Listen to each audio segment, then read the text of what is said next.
2, 1, go. Okay, welcome to Balcast Offset. I am Maddox, and this is not the normal Balcast, but something that we're going to be doing on the off weeks. Balcast is only every other Monday, and this will be all the other Mondays. Usually it'll be on Monday, but since last Monday was Halloween and like the day after Olympus, we didn't do it. But we're doing it on Wednesday today, and I am with Mr. Zachary Sane, aka Lunchables. So how's it going, dude? What's up? Not much. I believe the first time you asked me this question, I talked about my school day, and I'm a junior in high school, and I go to school and I do school things because school sucks. School does suck. It's true.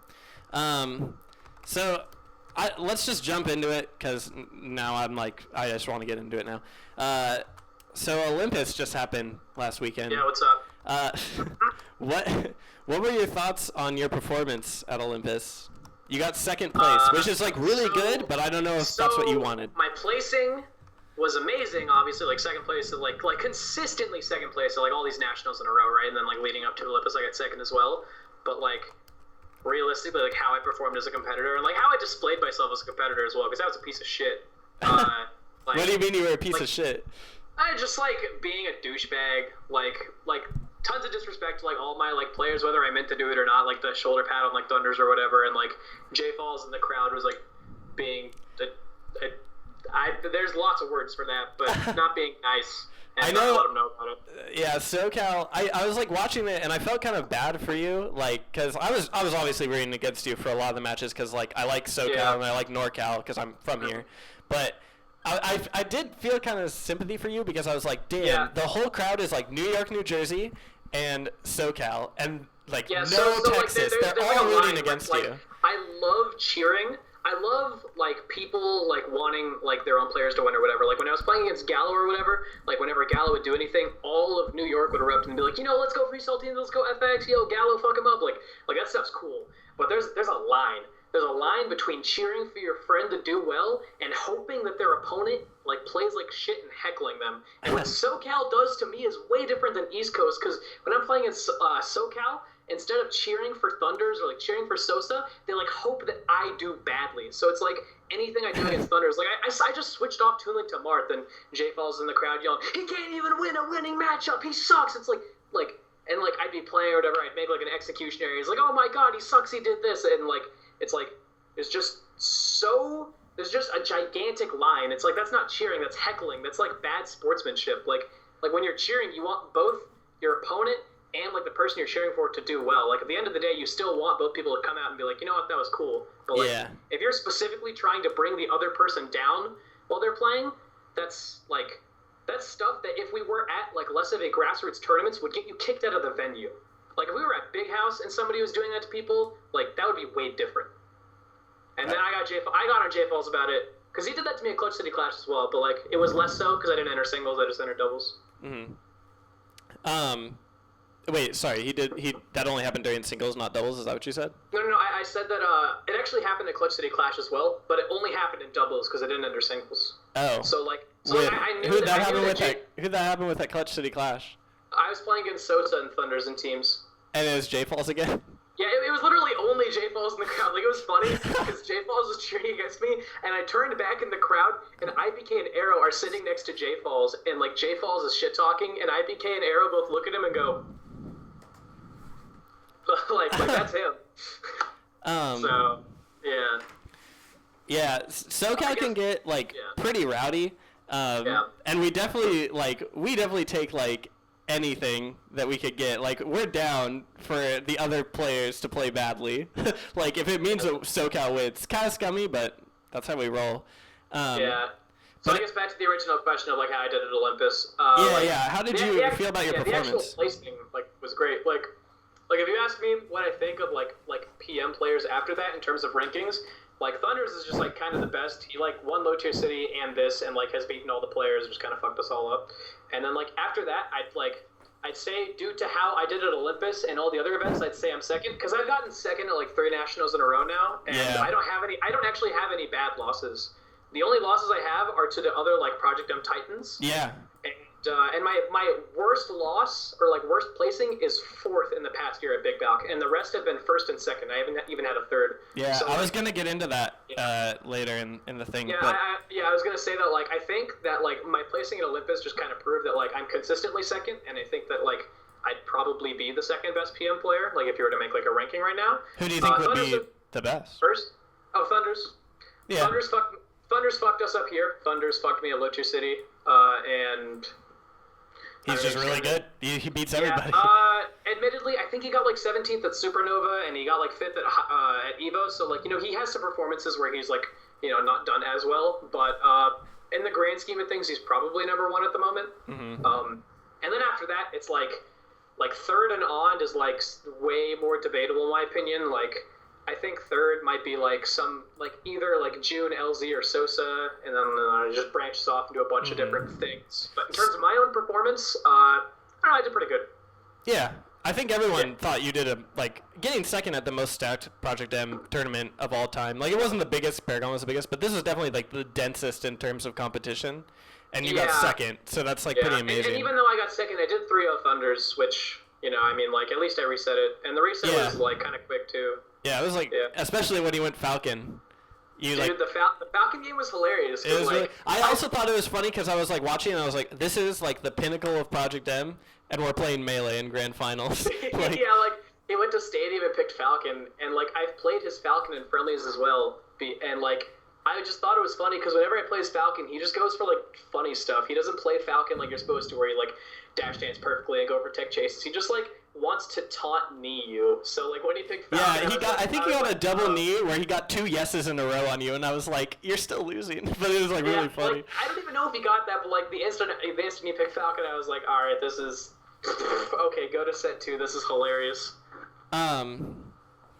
So, like, another thing that I wanted to talk to you about was, like, since this was your last tournament, were you, like, are you not, you said you're satisfied with how you played, but does it feel like, I never won the big one, even though... I don't think I've ever actually won a big tournament. All the tournaments that I I've won... I thought Arlo was a pretty good win, but I don't know if people consider that a major just because there's only, like, 50, 60 people there. There was like 60-something people entered, and like the way people told me about it is they were like, you beat June and you beat Malachi, and like Hyperflame was there and Oracle and Luck and all that stuff. So like it feels like it should be a good win, but the size of the tournament plays into it. Like how good that win is also matters as to like how important the event is. So it's like, yeah, I beat Malachi and Junebug or whatever, but like if it's only like a 60-man Oklahoma regional, the amount of stress and like the amount of importance on that tournament wasn't as much as like say Olympus, which in like will change the results. Like if I'm not stressed as much from having to play at a smaller event, I will end up doing better, and like the win means less, if that makes sense. Yeah, that makes sense.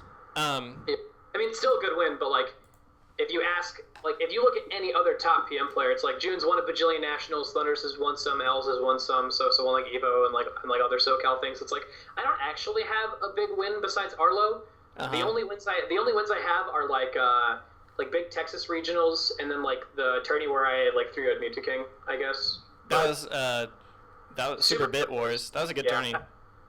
Yeah, I think Super Bit Wars and Arlo both fall in the same category because Super Bit Wars was like 80 or 90 entrants, and it was still like lacking like SoCal, and I think it like barely had any East Coast, if any. It was like mostly Midwest and Southwest, and then Mewtwo King just kind of like sprinkled on top. Yeah.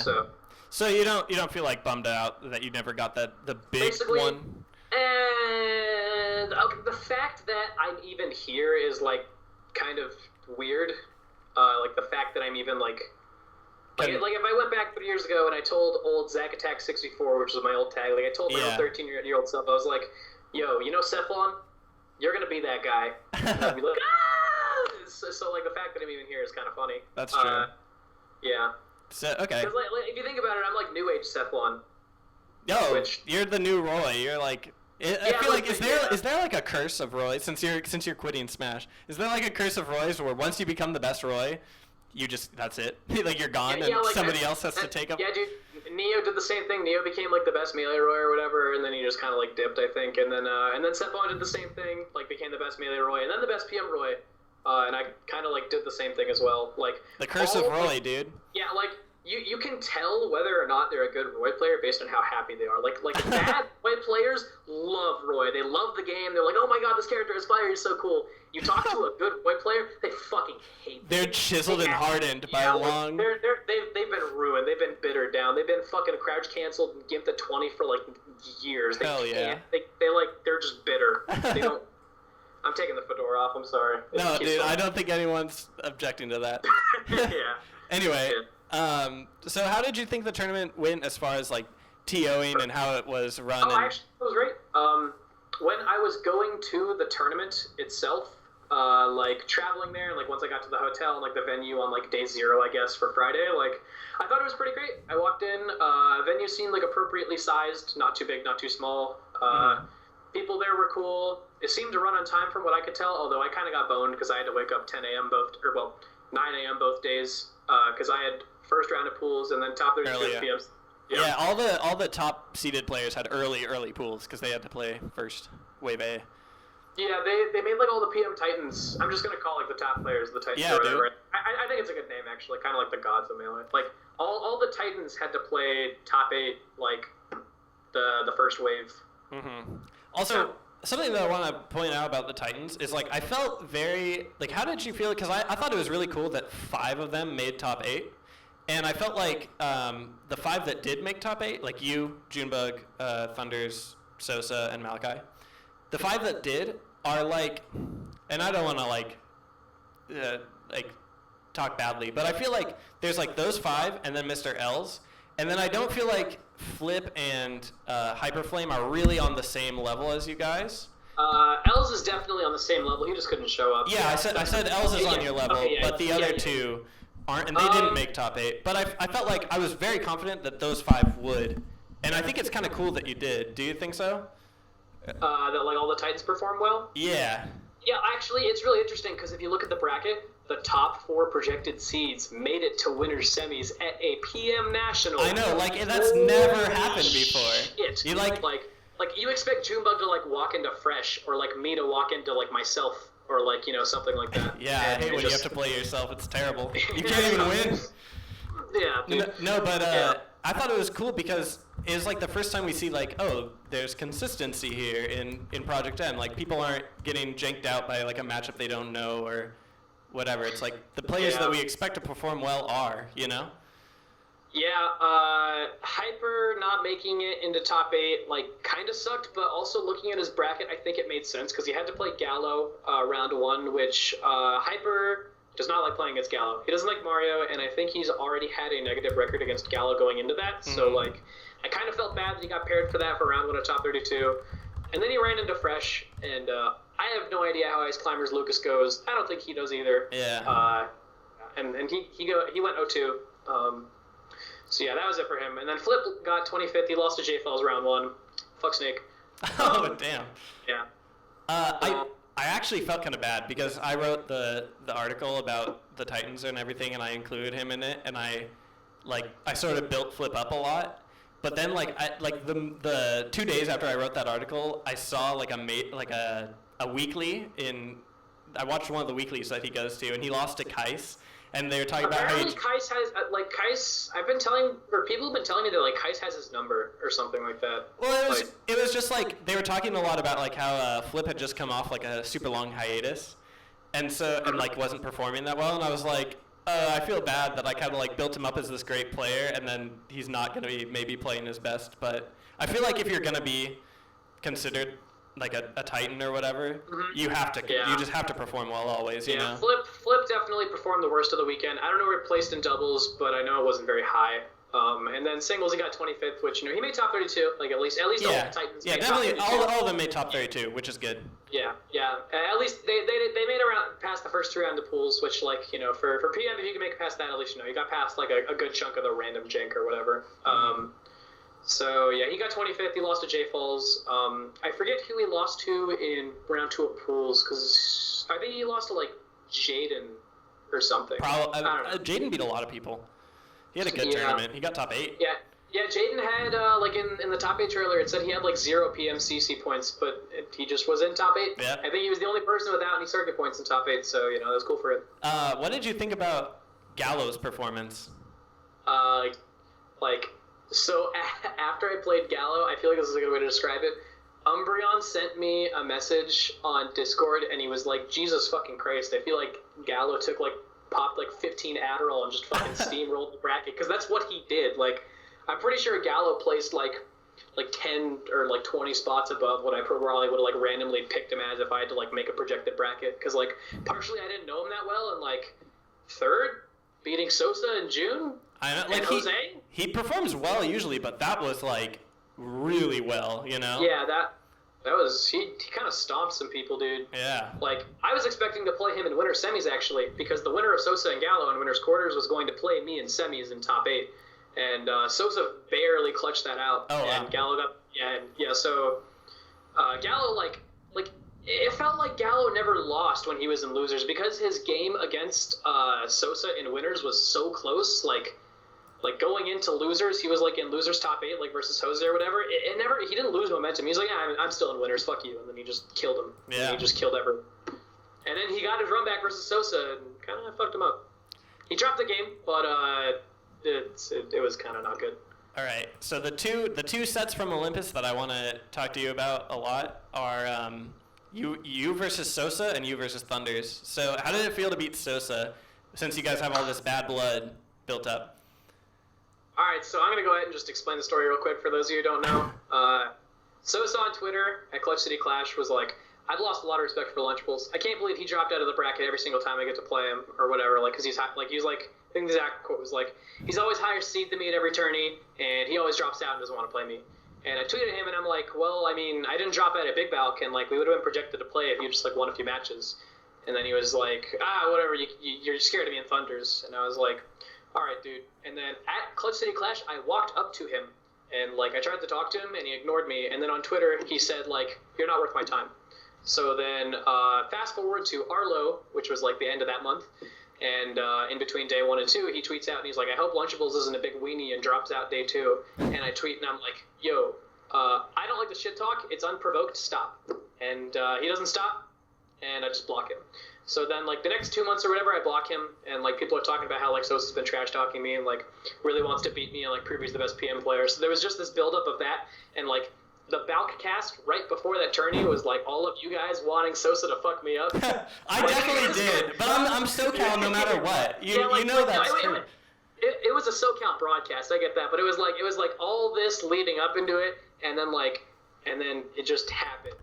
Yeah. And I just won. And you won. And then, like, yeah, and then the stream didn't catch what happened after I won, but after I won, I don't know if you saw if you remember Hax versus Leffen from Apex 2013, but whenever they played in Curse or whatever, and Hax won, he got off the stage and did this, and that's what I did after Really? You looked right at J Falls? I don't know if I was looking directly at J Falls, but I probably wish I was. Whenever I won the match, I looked towards the crowd, and I did this, and then I was like, yeah, guys, I'm really scared of Sosa. I had to drop out of Clutch City Clash because I was so scared to lose to him. Damn. And, yeah. And he couldn't even make it back to me. He couldn't even make it back to Losers Finals. Dang. So now you're quitting PM, so you're never giving him another opportunity? I'm going to pull the bitch move and quit while I'm ahead. Damn. So, yeah. The classic bitch move. Yeah, now I'm probably gonna go to the bigger Balc to chill or whatever, and then Sosa's probably gonna challenge me to a money match and be like, yo, stop dodging me. You can't quit PM to dodge me. Just be like, sorry man, I quit. So yeah, that was a really good win. Thunders. How do you feel about all the sets with Thunders?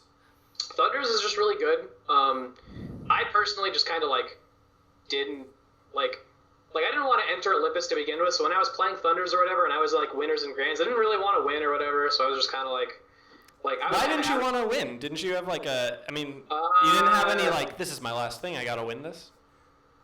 Nah, not really. I don't know.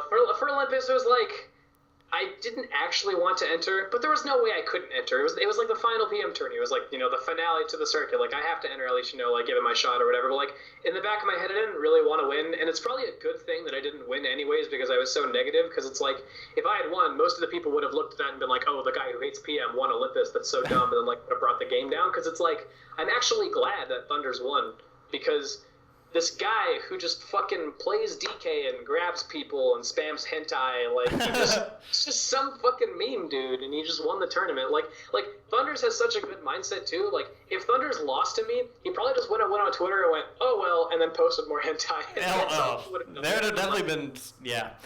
That's all Thunders would have done. So, like, I'm actually glad he won. So, like, me losing to him wasn't really a bad thing. Yeah. My goal for that tourney, which I also talked with June and Malachi about, our goals were that Sosa and Flip can't win. And as long as those goals are met, everything else is fine. You just can't let Sosa or Flip win. Like, because you don't like Snake and you don't like Sosa. I don't like Flip and I don't like Sosa. Oh, okay. Wow. Damn, just shots everywhere. You're just shots before you quit forever. Yeah, dude, that's... You're like, fuck this guy, fuck you, you're cool, bye. Fuck you, hide behind the fedora, I'm out. Wow, okay. All right, yeah. But then in the last, like, I was expecting you to kind of, in your last game with Thunders, because you 3-0'd him to get the reset, and then he won. I don't know if you took a game. I think he took... It was 3-1'd you, right? 3-0 and then 3-1. Yeah. Okay, so... Basically, we kind of fucked each other every set. Yeah, I was expecting you, though, once it looked like he kind of got a hang of the Marth, that I was expecting you to go back to Toon Link, but you just didn't feel it. So, just kind of like in my career for PM, I don't really like Toon Link anymore. Mm-hmm. There was like a transition period from like 3.5 to 3.6 where I just kind of realized that like all I do with Toon Link is like run away and play lame. And he also has a bunch of like random character flaws. Like he's not really good against a lot of like the aggressive like melee archetypes, and he has like a lot of problems with shields and stuff like that. So like the more I started developing my playstyle around being aggressive, I couldn't play Toon Link. Yeah. So like when I was playing against Thunders as well, it's like even if I had won with Toon Link, I wasn't having fun. Like same thing at Low Tier City. Like when I played in Low Tier City 4, it's like I just kind of like just threw bombs and camped. So even if it was effective, I kind of don't want to win like that. So I still wanted to play Marth because at the very least I could still like go in and grab him. Because the DK Toon Link matchup is basically I run away and pull bombs, and if I ever pull a bomb in an unsafe situation, I can grab it. Yeah. So it's just like it's like Smash 64, where it's like, all right, well, I'm gonna be over here throwing the thing, and don't touch me. And, that was the game. And then I just assumed no Roy because the Punch game is just horrendous. I was considering going Roy actually. Roy versus Donkey Kong is not very good. Marth versus DK actually isn't that good either, but it's like close to even. It's like slight DK favor. I just thought you might go Roy just to like throw him off, like maybe he wasn't going to be prepared for this. See, the thing is like I feel like Thunders' game plan is so adaptable. Like his game plan doesn't really have any huge holes. He just kind of like plays really like safe and whiff punishy. So like if you pick a different character, he's just going to find out how to whiff punish that thing and then just do the same like kill setup or whatever. He grabs you and then he kills you. Like that's his thought process. He's like grab the dude and then kill the dude. So I don't know. I don't see like a huge hole where I could be like, I'll pick this character and do that, because it's like as long as he just figures out how to grab me, I can't really gimmick him. All right. So the last thing I want to ask you about Olympus is, since it was like your last, tournament that you're competing in, it probably means that, I don't know, maybe you're going to go to a lot more stuff but it probably means that you're not going to be traveling as much. So was it kind of bittersweet, like talking to like out of region players and knowing that you might not see them as often or like hang out with them, or were you just like, Okay, so the way I feel about like traveling for more events afterwards is so I'm quitting Project M. I'm quitting entering events for Project M. However, that does not mean that I'm quitting like spectating events or like coming to events to hang out, because like there are a bunch of people I could list off that I loved being with at Olympus, like people from Dallas. Give some shout outs. Who are those people? Aeon, Arrow, Venom, and Teal, specifically from SoCal, are all super homies that that I was like, I was there and met. There's a bunch of East Coast people that I really like June, Hyper, Stereo. Or is Stereo still East? Did he move? He's either Florida or New York. He's one of them. Yeah. Frozen. I don't know. There's a bunch of people. Also Sneeze, I guess, from SoCal. There's just a bunch I could list, and then all the people from Dallas that I'm friends with. But I mean, I don't need to list them. They're Dallas people. Yeah. Like I don't need to give them shoutouts.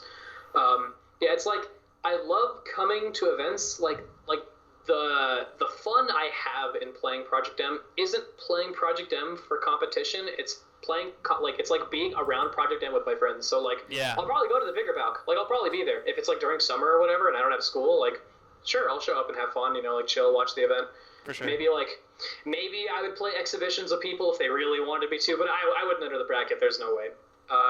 Yeah. So like I'm quitting Project M as as a competition thing, but like if people still ask me for like stuff about the game, I'd still like help them out or whatever. Like basically the only thing is you're just not going to see me entered in a singles bracket for Project M probably ever, unless I enter as like a joke for like an all-star thing and like Infinity and Beyond or whatever, you know, like something like that. But like in terms of serious competition, it's done. Cool. Yeah.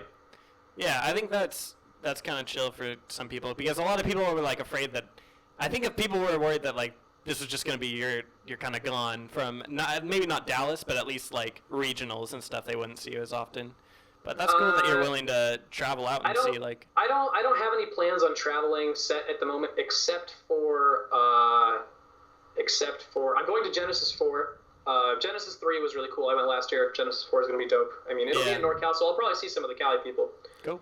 And like. Obviously, there's no details about the bigger Balc, but if it's during summer, I'll probably go to hang out, because the big Balc, like the first big Balc, was like a super cool tournament. Like, yeah. I loved the big Balc. Like that shit was amazing. So I'm definitely going to go to the bigger Balc to hang out, but yeah, just not entering.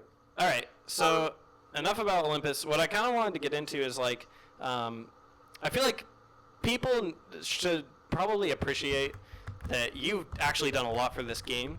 And you're like leaving behind kind of this legacy of you as a player. So I want to just get into like your whole like Smash like life. So like, how did you get into Smash, and specifically why did you choose PM as like this one that you wanted to play? All right, so I think when I like officially started playing Smash, like instead of being like a little kid who picks his nose or whatever, was around when I was like 11. Like when I was 11. So last year. Like. I'm joking. I get that shit absolutely all the time. It's okay. I get ball jokes. I understand. I'm going to be 17 in 2 months, but I'm still 12. I'll always be 12. Yeah. Okay, let's go on. All right, so what was I saying? How did you get into so how PM? I started, yeah. So when I was 11, that was when I first like probably searched like how to wave dash or whatever, like competitive Super Smash Bros. And then like I think I played Brawl for like 3 months, because that was like what I played as casual, and then I was like, oh, Melee's the cool one, so then I picked Melee, and I like learned how to wave dash or whatever, and eventually through searching, like in like late 2011, I think, I found the original Project M 1.0, like the first ever public build, and this was back when like if you went to the Project M YouTube page, they had like old dev build like videos up of people playing like super early builds of the game, like that. That used to be a thing. Yeah, Jay Falls used to tell me he would watch those streams all the time, and people would talk about different stats that they were changing and stuff like that. There used to be YouTube videos and streams and stuff like that, and I honestly wouldn't have been surprised if the development team were still a thing, that we would have tried to be like more open with the community, because one of the things like before like we disbanded was like we were probably going to try and interact more with the community, because in 3.6 like we were just kind of dead silent. Like from 3.5 to 3.6 we just didn't interact with the community, and we just like kind of just like dropped the game. We were like, hey, here we go, and we just released it. Yeah. And I think fan interaction would have been really important, so you know that was whatever. And then so I played 1.0, and 1.0 wasn't actually a good game. It was just like a super demo, so you know you just played it and you're like, oh cool, it's like Melee. Yeah. And then 2.0 came out. 2.0 was pretty cool, and then like eventually, you know, I'd play Melee on the side, and Dallas was one of the first regions to ever actually host events for Project M. Like before 3.0, Dallas like hosted Project M 2.1, 2.5, and 2.6 events as they came out, because Cephalon was a playtester, and he encouraged the game in this region. So we had like 20-man locals or whatever, thanks to Cephalon, who like created the PM scene. Shoutouts to him.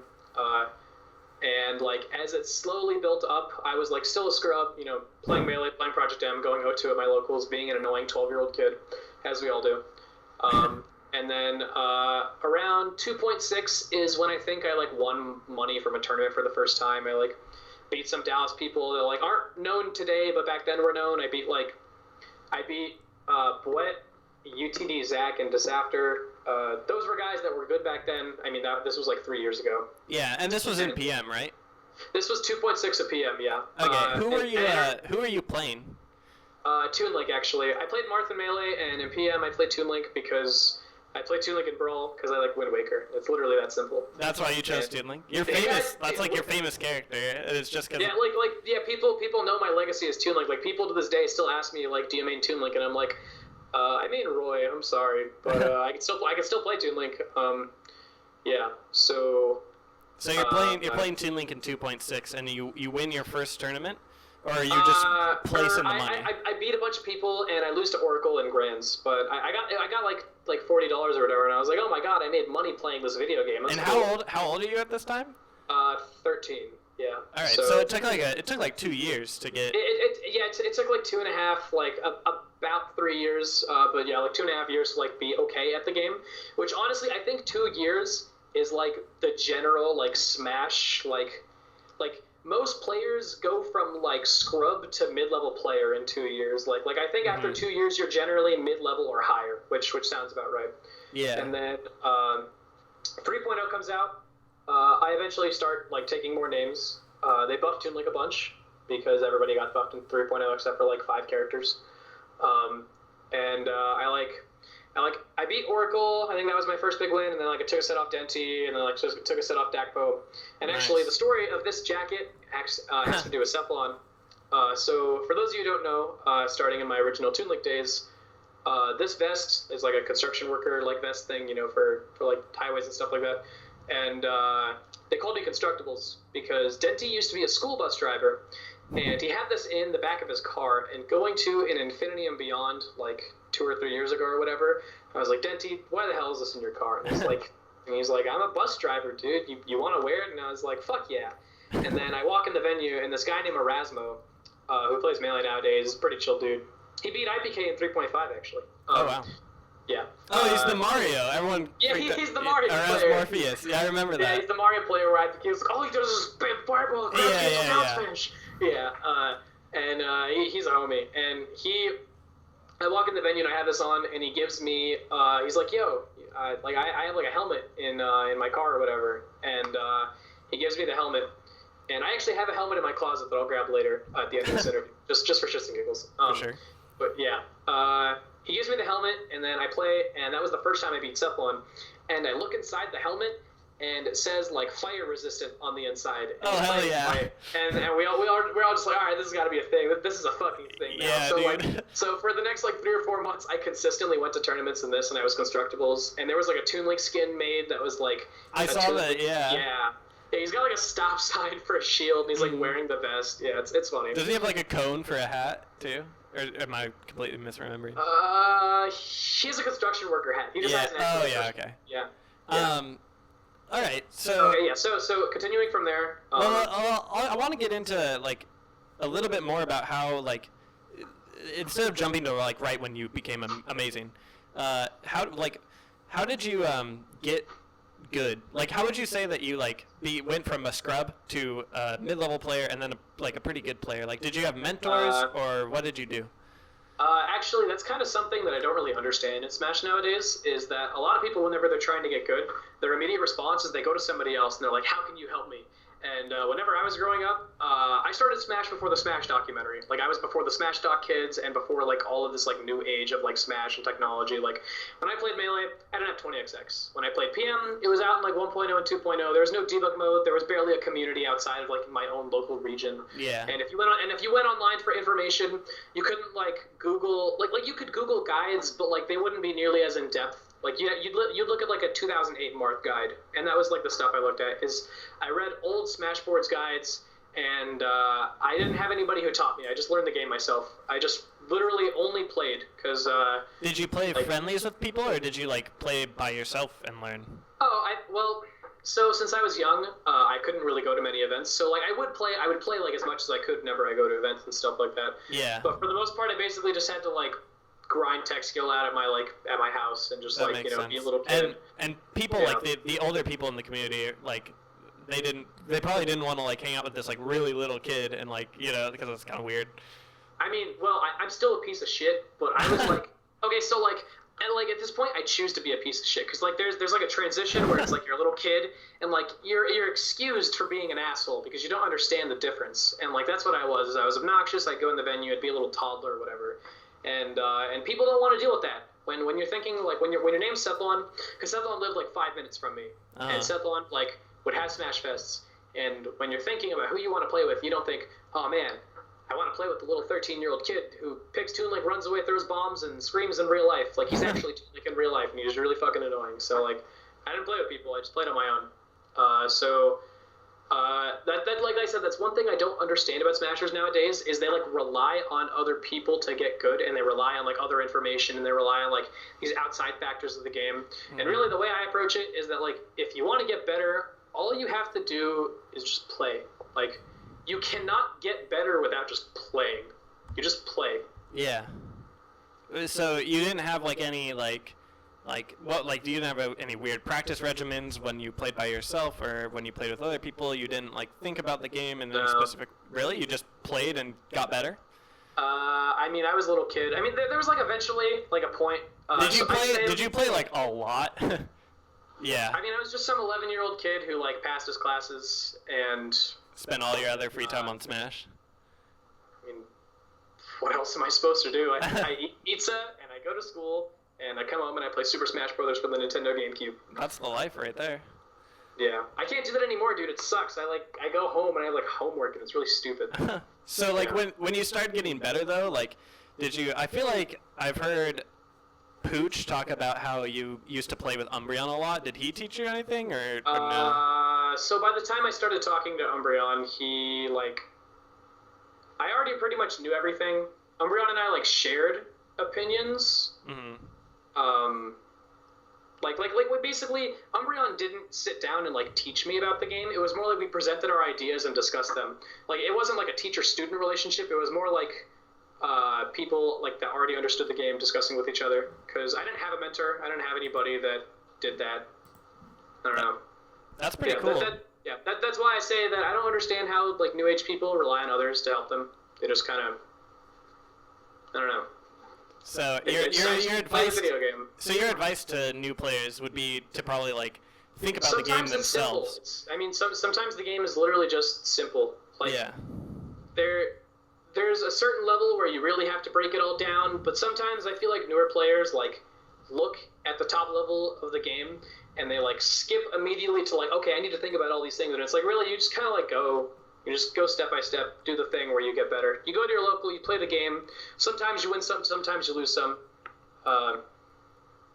Yeah. Do you think that it's possible for anyone to get to become a top player? Like anyone can do it, or do you think some people are just better than others at Smash and like some people can't? So I want to say that everybody else can get better, but the problem is I've seen tons and tons of players play like since like old school Melee and still aren't good. Yeah. I don't want to name people, but I can think of a bunch of people who have been playing for a really long time that I know personally as friends, or I like either I know personally as friends or just like people in the community in general, where it's like they've been playing since 2005 and they're still not really that good. And like you see somebody who's been playing for 2 years who's already better than them. So I want to say that everybody can be good, but the unfortunate truth is sometimes it just doesn't happen. Like yeah. And do you think that's like that's just because they just like don't practice Smash or like work hard enough at it, or do you think it's like a result of like just not being good enough, talented enough? I think you can. Natural talent brings you up to mid-level play faster than like what I said. Like I said that like it takes 2 years to become a mid-level player or whatever. Natural talent will get you there faster, but I think oh, sorry, what? Like when it takes like breaking into like the top tier, like what does that take? Like beyond mid-level play. The problem with this is that like when I sit down and I ask myself like how did I really get good, I don't have an actual answer. It's more like one day it just kind of made sense. Like I was playing and I sat down and like everything in my mind and like my thought process, my mentality was just like better. It was like I played for long enough that it naturally just kind of happened. I didn't sit down and like look into it. So when other players ask how do I get good, because they don't want to get stuck in that loop of permanently being like mid-tier or whatever, My answer is just playing, really. It's just practice, it's just playing. Sometimes it's not nearly as complicated as you think. And sometimes if you really can't achieve it, like sometimes it is healthy to just like either take a break from it permanently or just like step away because we're all not going to be Mango. Yeah. At some point. Okay. All right. So now I want to talk a little bit more about like the top player stuff, like you were about to go into. So what do you think was like your breakout tournament where you considered yourself a top player, and when other people considered you a top player? There's a few points. It depends on which part you consider. So there's like the first time I beat Cephalon or whatever in 3.0, which is like when I started to become more noticeable. But at that point, I don't feel like I considered myself like a tier 1 player. Because like the tier 1 players at the time were like Neom, Mewtwo King, all that jazz or whatever. I feel like when I truly became a top player of like 3.6 was right after Low Tier City 3 and Paragon, where at Low Tier City 3, I placed horribly. I basically dropped out of both events of Paragon and Low Tier City from just like stress and like, like underperforming. So a few months after that, Tourney Locator had what's called like our 1K event, which is where Tourney Locator sets the pot to be set at $1,000, and people enter, like that's just the pot. And and they also fly somebody out. So they flew out Frozen, and this was in November of last year. I remember this tournament. I watched it, and the Marth player did really well too, right? This is the same tournament? Gnosis, right, yeah. Gnosis. Okay, all right. Gnosis did really well. Drinking Food was also there, and at the time, I the last time I played Drinking Food was and like hadn't a Drinking year. Food just come off like a great, like a second place at LTC or something? Yeah, So I played Drinking Food in 3.5 and lost to him, and was really salty because I hated 3.5 Rob. And then I didn't play him for like a year straight, and then he gets second at Low Tier City 3 or whatever, and I play him again at the 1K, and it's like the first point where like it was like a big point in my career because I put a bunch of positive emotion into the game at that point. Because before then, whenever I felt bad or whatever, like I felt emotion, it was just bad. But I was like popping off and like going in at that event, which was different than normal. And then, so I beat Drinking Food, and then I'm playing Frozen, and this is like the point where my character change and like my mentality change all happens at once, because like at that tournament was like kind of the point where I like put Toon Link in the grave and then like picked Roy up. Because I was down 0-2 against Frozen, and as Toon Link and Mewtwo, which is a really bad matchup for Mewtwo, just kind of goes to show that like my Toon Link isn't as good. Because like realistically, like if I were good enough at the character, I probably shouldn't be losing that because Mewtwo sucks versus Toon Link. So like I'm sitting down and I'm like, well, Frozen fucked me up in what I'm supposed to be winning. So I pick Roy, and I reverse 3-0 him in a Roy Mewtwo in a really close set. And then when he comes back in Grands, I 3-0 him with Roy again. And that was this point where like I came over a bunch of different like mental obstacles where like I was playing Drinking Food, and instead of like getting down about shit, I just beat him. And then against Frozen, when I was down 0-2, instead of getting down about it, I just beat him. And then I won the thing. I did the thing where I won, and it didn't suck. And nice. That was the point where like people were like, oh shit, Lunchables like did something. And yeah, because you were like popular before you were considered one of the best. Because DFW was like popular. Huh? Yeah, I was popular but not good. Yeah, because I think DFW like they kind of took over the reins. Like Infinity and Beyond was like the main tournament after Xanadu stopped being streamed. Like that was what everybody watched, And I think that's how did that feel to like go from like just being like at Texas playing tournaments to suddenly everyone's watching them? Yeah, like back when there was like a golden period of time in like 3.5 and then like early 3.6 where like that was when I was starting to come up, because like in 3.0 I was popular, but I wasn't actually good at the game. I just was playing Toon Link, and there wasn't any Toon Link, so I was just kind of like the star at the time for that. And then 3.5 drops, and I do all right or whatever, but I'm like kind of in Cephalon's shadow.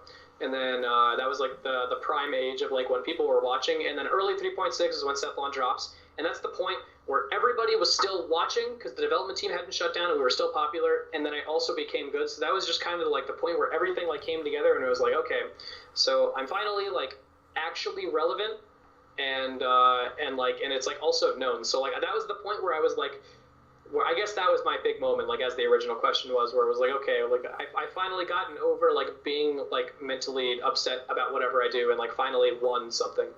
And then ever since then, it was just a bunch of events that I won in a row. I won Forte 3, every Dallas tournament ever. I didn't lose in Infinity and Beyond for like 9 months or something like that. It was crazy. Like I didn't lose in Infinity and Beyond in like 2016 until like August or something, because I picked Mewtwo. Mm-hmm. So I won like the second 1K Forte 3, some tournament in Texas that had like 80 people or whatever. That was like, that had like all of Texas come together in Austin. I forget what it was called. And then I won Super Bit Wars against Mewtwo King. And then it was just kind of this train of like that one tournament where I beat Frozen just led into every other event. Yeah. Okay. So yeah. You also said you said that was like the tournament kind of where you decided to go. You were like, okay, I'm gonna forget Toon Link. I'm going Roy.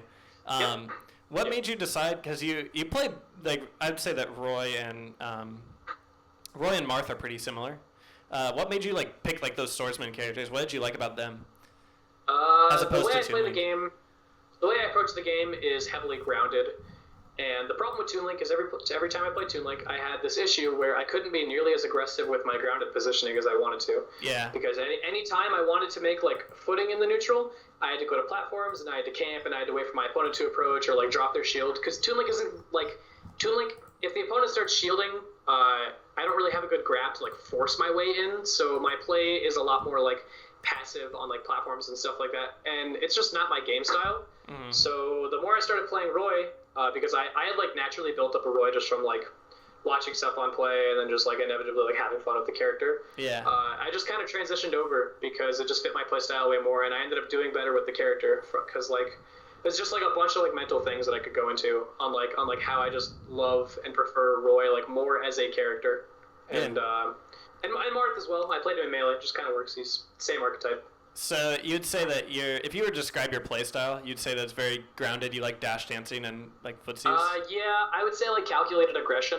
Calculated aggression is probably the term I would use for it. I still have to use Toon Link occasionally because Roy's not solo viable. So in the situations like when I played against Sosa, Roy does not like Wario, but you know who does? The bomb guy. He's gonna throw the bomb at the fat man. Yeah. Okay, so you kind of touched on this a little bit, but I wanted to talk about this. You were like known, and I think I kind of pissed you off when I talked about Balcast. You were like known for just having a bad mindset sometimes. Like you dropped out of Paragon. So like, and I wouldn't say that it is. I guess it is a bad mindset, but like, how did you deal with like mentality issues, and how did you overcome stress? Because I noticed that you, like you were saying before, like 2015 Lunchables was like having like all these issues, but then 2016 you just like you were consistent, you just constantly played well. Yeah. So it's kind of sad, but every single time I put a bunch of care and emotion in the game, like when I want to win, I can't win. Like, I overthink it. So, like, when I was going into Aftershock in 2015, or, like, Lotu City or Paragon or whatever, I was thinking way too much about factors outside of the game. And, like, I read up about a bunch of things, and, like, really, the best way to win is, like, you kind of have to, like, stop caring. You have to, like, stop thinking about, like, what if you lose? Like, you can't play thinking about outside factors, because the only way that you are going to win is if you put your head into the game itself. Mm-hmm. If you think about, like, oh my god, what happens if I, like, lose to Sosa and all this drama happens? Like, what happens if I win? Like, those thoughts won't change the result of the game. The only thing that changes the result of the game is you. So you just have to stop caring. Like, you just don't give a shit. Yeah. The instant I gave less of a shit, I did better. Which is also sometimes I go to events and I'm like all emo and I'm sad boy because I'm Lunchables and I'm a piece of shit or whatever. Honestly, that mentality of like wanting to play the game less indirectly makes me do better, because if I sit down and I really want to win, then I sit down in that chair and the last thing I'm thinking about is the game. I'm thinking about winning and thinking about everything that isn't the game. So it's really just don't give a shit. Or Are you not thinking about the game, or are you thinking about the game and not like the results or consequences of the game? Yeah, like I'm thinking about the game itself. Like I try and distract myself with decisions in the game. Mm-hmm. So when I'm playing, like, and I'm playing against Sosa, like I could just think of a bunch of random things that I was thinking when I was playing against Sosa, just notes in my head that I would just like say to myself to remind me that I'm not sitting on a stage in front of 2,000 people on Hitbox and a gigantic crowd of people chanting for me or against me. It was a rough crowd for you. Yeah, like I had to learn to not give a shit and like put my mind somewhere else, because if I was, let's say, like Paragon Lunchables up there, every single time that like I would like try and focus on the game, my mind would immediately be brought to instead where I was and what I was doing, rather than like what's happening in the video game where I plug my controller in and I'm playing as the dude. Yeah, and then suddenly Mr. L's gets his sweet auto combos on you. Yeah. Yeah, but that's cool. I like, because Machiavelli, who lives here, that's like usually his advice for people that are like trying to get over like tournament nerves. Is he's just like, just focus on the game and don't like think about anything else. Just only think about the game. You can't play not to lose, because if you eventually psych yourself out and the only thing that you can think about is like what people will say to you after you lose, like at that point you can't focus on the game, you can't win. You just have to not give a shit. And teaching yourself to not give a shit is really hard, because you naturally want to care. Yeah, obviously. The nature of competing is because you want to be emotionally invested. That's why you're there sitting on that stage, so you can like prove something about yourself, or at least that's the thing that most people do whenever they start playing, is like they want to be the best, or like they want to achieve like something. And achieving things, like, we naturally are going to put emotion into it, and you have to not put emotion into it to win, which is something you have to like fix. You have to like remove your emotion when you're playing. It's kind of weird. Okay. My next question is like, what were your favorite over like all your time of playing PM? What were your favorite sets that you played? And what were your favorite events what was like your favorite event that you attended, and what were like a few of your favorite sets that either you thought you did really well, or you thought they were really competitive, or you just thought they were really fun? One of my favorite events, I want to say Big Balc was probably one of my favorite events, just because like I was on a 20-hour road trip with Dallas people going to the event, and I hung out with my friends, and it was super cool. Had a bunch of fun on the way to the event, on the way back, and at the event itself, because the Cali people were all homies, or at least the ones that I chose to interact with. Yeah, and like even though my placing was good, but like, you know, like fourth is technically like my lowest or whatever. So like I still felt that I did well, and I had like a really respectable set versus June, which is actually another one of the things I was going to say is like my favorite sets are usually the ones against Junebug. June, like, he's probably the player in PM I respect the most. Yeah. He's probably like my favorite PM player. So like whenever I play against June, if I win, cool, I beat Junebug. If I lost, I respect the fuck out of him, and like I want him to win. Like I wanted Junebug to win Olympus. Like that was the person that I had. Like that was my pick to win Olympus, and the person I wanted to win Olympus. Like I'm kind of sad he didn't, because I thought it would have ended like a cool legacy, because like he's been the best PM player, and then like he had like a little drop off at like Smash and Splash and Low Tier City and stuff like that, and like it would have been cool if he just like picked it back up and was like, fuck you, I'm the best. But yeah. And then I think one of my other favorite sets, besides like any of my sets with Junebug, is the Mewtwo King set at Super Bit Wars, because that was also a similar set to like my Frozen set, where it was just like, oh shit, Lunchables did the thing. His opponent died. Because I don't know if you know the ending to the set where I played is the ending where you get the fire blade off of his Sheik recovery? Yeah, like everyone freaked out.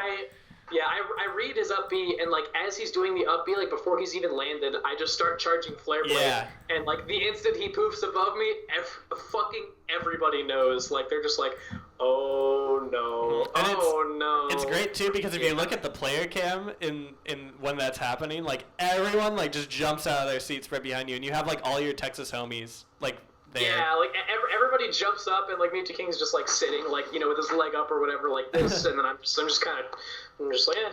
And I don't think Mewtwo King would shake my hand. I think he only does fist bumps. I think it's like because of germs or something. He didn't shake my hand. Oh, that's weird. Is that the first and only time you've played or beaten him, or? I played him in Winners Finals of that tournament as well and beat him. But yeah, that was the only tournament where I've actually played against him. So you're 2-0 against the King. Yeah. Nice. Yeah. I wouldn't be surprised if I eventually get a set against Mewtwo King in Melee and I get 3-0'd really badly. Hell yeah. Because that's what Mewtwo King does to you. But yeah, well, once I start playing Melee, like, you know, if I do, I imagine I'll eventually like get to play him and let him kick my ass. So, nice. He'll get his revenge. Yeah, I'll play Roy against him in Melee. I'm the best Melee Roy. Let's go. Roy's viable. So the Mewtwo King set, any of your sets with June, and Big Balc was your favorite tournament. Is there any other favorite sets, or any just like local, like not even like a big tournament? Oh, just local? Just like anything, you know, just anything where you just thought this set's awesome, you know? So I guess I have two things. I have a person that I would have loved to play against that I never actually got to play in bracket, and then if we're gonna talk locals, so when Cephalon and I were in 3.5, which actually I guess I probably should have explained the rest of like me, like, you know, my story in PM, because I stopped after the tourney locator thing. Oh yeah. In 3.5, like the next thing afterwards is that, or not next thing afterwards, but in 3.5, Cephalon and I were like the reigning champions of Texas for the longest time, because in 3.5 we were like the only people like in Dallas ever winning anything. And we both played Roy, and every Infinity and Beyond was just a Roy Ditto in Grands, and it would like go to Game 5, and that's literally every week. And eventually, Cephalon and I got so bored that I walked up to the grand final seats or whatever, and I looked at Cephalon and I was like, "You want to like play like Melee Roy Dittos?" And he's like, "Fuck yeah!" So, for PM, you can actually go search it up. We played Melee Roy Dittos and Melee versus Young Link as grands for one of our events, and it was actually really funny. That's really cool. And then the TOs had to make a rule that you cannot gentlemen's to a different game because of so we can't do that anymore. So if you've left any mark on PM, it's that rule in DFW. Yeah. Actually, there's some people who have made rules. There's a DACPO clause, because in 3.0, Game & Watch's light blue color looked like the background of Dreamland. So we made a DACPO clause to where if your opponent's wearing a distracting color, you can request them to change off of it. And if the opponent says that it's not distracting, you can then get a TO over, and he will tell you whether it's distracting or not. The final say. Yeah. So shout-outs to DACPO. And also the best doubles partner ever. Yeah, you guys are insane. Yeah. I was going to actually ask you about, but first, I'm going to ask you about that next. But first, you said there was one player that you never got to play that you wanted to? I never got to play Hyperflame. Out of the oh, really? You guys have never played? We've played like a friendly. But you never played like a set? We've never played a set. I honestly, I think if I ever made an exception for PM where like I played an exhibition or a money match, I would love to play a set against Hyperflame, because I think he might be the only PM Titan that I haven't had a set against. Yes, I think you're. I looked up a lot of this shit, so I think you're right. Malachi, June, Flip, Sosa, LZ, Thunders. Me, Thunders, and the 8th one is Hyper. I haven't played Hyper. Damn, that's kind of a bummer. Yeah, because that would be an entertaining match. Would you go Roy if you played against him? Yeah. Yeah, dude. Roy versus Lucas would be a really hype set. It would just be like 0 to deaths over and over and over. Yeah. Yeah. We've only played in like one friendly and then like in a crew battle where he had 2 stocks, and that's it. We've never had an actual set. So I think if I ever sat down and like played PM for like a competitive reason ever again, it would probably be to play like an exhibition like hype set against him, because I never got to play him. All right. So, well, if Hyper comes out to the big Balc or bigger Balc, if Hyper's at the bigger Balc, I will gladly like. I don't even know if I'd put money on it, because like we're homies. Like I don't think it needs that, but like. Maybe not. Yeah. We could just do an exhibition best of like 7 or something. Just my god, something crazy. Just really milk it, you know? Characters. Yeah. Yeah. Yeah, but yeah, Hyper's a homie. I never got to play him, so yeah, that was something I wanted to do. Oh well. Actually, there was a few other people on my list. I never got revenge on IPK because I lost to him in 3.5 and never played him again. Oh damn. And this stuff doesn't make you like, maybe I will come back someday. No. IPK doesn't even like play that much anymore. Yeah. So. I think Olympus kind of inspired IPK, because I know now he's going to Rewired in like a couple weeks. So, but we'll see. Yeah. I guess out of the people that I wanted to get games against, I got one game against Venom in friendlies, which isn't really much. I wanted to play Lucky. I did get it. I sat down and I played Lucky at Olympus in a bunch of friendlies, and all the games are really close, but I think I actually won all of them. He was actually really fun to play against, though. It probably would have been a really close set, since there was no blowout game. It was just like 1 stocks. Yeah. So, yeah, Lucky's super cool. I think there's a few other people, but yeah, it was like Lucky, Hyper, Venom, and IPK are like people that I never got to play in PM that I wanted to play. Dang, so, that's like all besides Hyper. That's like SoCal. You should just because I bigger haven't Balc. really You should played just that make many. it happen. Yeah, I haven't really played many SoCal players because whenever I go to tournaments, I guess I dodge them like Sosa says. Because you're every tournament, dude. You just dodge them. Yeah. Too afraid, man. Yeah. Okay. And I guess to finish where this original question came from for the story, basically, I won all those tournaments or whatever, like the Super Wars and all that stuff, and then like the most recent thing was I had like my 4 nationals where I got 4th at Big Balc, and then 2nd at Smash and Splash, Low Tier City, and Olympus, which ended off my PM career, which personally I would say that like puts me on like 2nd as like 2nd best PM player because I've just consistently been getting 2nd. I have I don't have any bad losses. Like I don't have any losses outside like the top 8 like Titans or whatever. I haven't had a bad loss since Paragon, which has been over a year ago. And if you look at all the other players, they've had bad losses. So like, I think I finished out strong at like 2nd. Yeah, I would agree. I would put you at 2nd too. Yeah, I'd say Thunders is 1st. He's just kind of fucked us. Yeah, I would say 2nd. Debatably 3rd if like there was a good argument, but I would say 2nd. So that's like the start and like finished my PM career. So nice. Yeah. One thing I wanted to say is LTC. LTC 4 was the most recent one, right? Like a lot of people were so upset that you ended up losing to Thunders there because it looked like that was going to be your tournament. Like you were doing amazing. I've had 3 tournaments in a row now where it's looked like it's going to be my tournament. I was in Winterside against. Man, I'm so sick of this shit. I was in Winterside against L's and lost in Game 10, 2 Game 5 sets in a row. And then I lost to Thunders in my hometown in Game 5, Set 2. And then I lost to Thunders at Olympus after I 3-0'd him in the reset. So all of these situations are like, oh boy, I'm going to do the thing. And then I didn't do the thing. And then I lost. So either way, it's a pretty... second best is not that bad. Yeah, I'll take home the silver. Actually, fuck, I was gonna grab my 2nd place trophy and just like put it on the webcam and be like number 2, baby. But all right, so now for like a more like I guess kind of personal question about this is like did you from competing in Smash and like because I guess it's been like a big part of your life for like the last 2 maybe 3 years. 4. Yeah, 4. Have you were there any like things that you learned about yourself or like life lessons that you learned through competing? I learned. Oh god, there's a lot. Share it all. I think the Smash is probably what has taught me everything about myself in the past 4 years because right around the time where I started playing Smash was when I started like literally growing like mentally and physically as a person.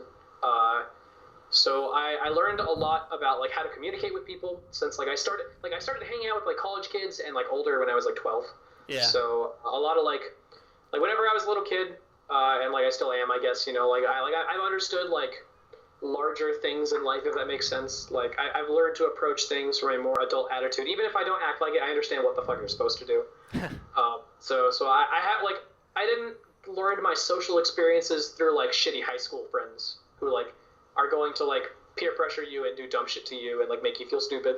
So that was and then I've learned a lot about how I react under pressure because like the entirety of my Smash career has just been like learning how to cope with situations where I feel stressed and under pressure and like how to perform in like a set amount of time or like fix myself before etc. happens. So like whatever I do in the rest of my life, I understand like how to fix my mentality and like what it will do to me physically because like before I started Smash to now I kind of like physically destroyed myself in the fact that like I used to play football and I used to be in shape and now I'm just like horrendously like super out of shape and like I had a bunch of like I was so stressed from tournaments like I stress eat so like I just gained a bunch of weight and then like just like took shittier care of myself so like yeah like I'm pretty sure, like, over the course of PM, I gained, like, 70 pounds or something insane like that. Shit. Yeah, like, I've now understood that quitting PM equals, 1, less stress, and 2, it's time to, like, not be fat, because being fat sucks.